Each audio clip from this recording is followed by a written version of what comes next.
o'z ritmini ushlab olgandek jamoamiz. Xavfli vaziyat. Yana bir vaziyat. Voy, shu zarba kirib ketdi-ya. Shukurov. Pas, rikoshet, darvoza bo'sh. Qanday qilib qaytardi hozir darvoza? Yana tepdi, yana qaytardi. Yana zarba. Himoyachi to'pni qaytardi. Penalti.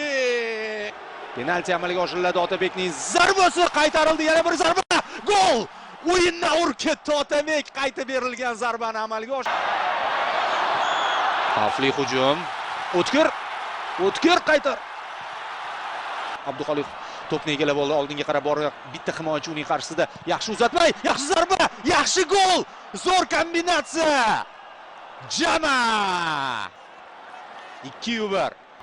Bobur ajoyib pas va zarba ham to'xta. Har bir o'zbekistonlik birodarlarimizdan like va obuna.